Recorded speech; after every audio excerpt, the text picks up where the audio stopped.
Kijk, hij komt er al aan. Peter van het Muidenkerk. En de 2 minuten gaan. Check. Goedenavond, mijn naam is Peter. Ik ben als opbouwwerker verbonden aan de Muidenkerk, maar ook aan de Eltertokkerk in de Indische buurt. Wij zijn eigenlijk hele gezellige gemeenschappen die allerlei activiteiten samen organiseren. En die activiteiten die willen we eigenlijk niet alleen voor onszelf houden. We hebben hele mooie gebouwen, we hebben hele mooie kamers.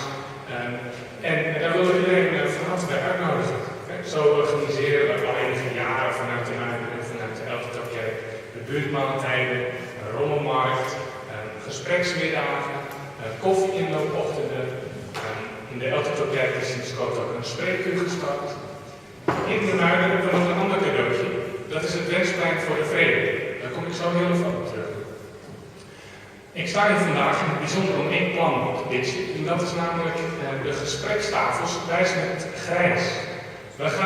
Wij organiseren dialoogbijeenkomsten voor en met ouderen hier uit de buurt. Gewoon omdat we elkaar beter willen leren kennen en omdat we onze ervaringen met elkaar willen delen. Hoe is het eigenlijk ouder worden? Is het een beetje wat je ervan verwacht had? Hoe gaat het wonen? Is het Zwitserleven gevoel? Ben je nog een beetje mobiel? Hoe gaat het met vervoer en met je netwerk?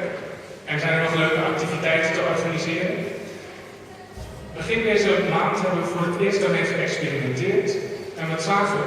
Als je je verhaal met elkaar deelt, kom je erachter dat je gewoon niet de enige bent die het soms lastig heeft omdat je de deur moeilijk uitkomt. Of die het ook ontzettend leuk vindt om samen iets naar het museum te gaan.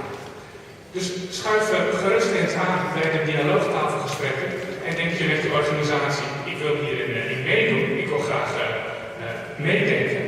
Meld je dan gerust zo even bij mij aan tafel. Bedankt.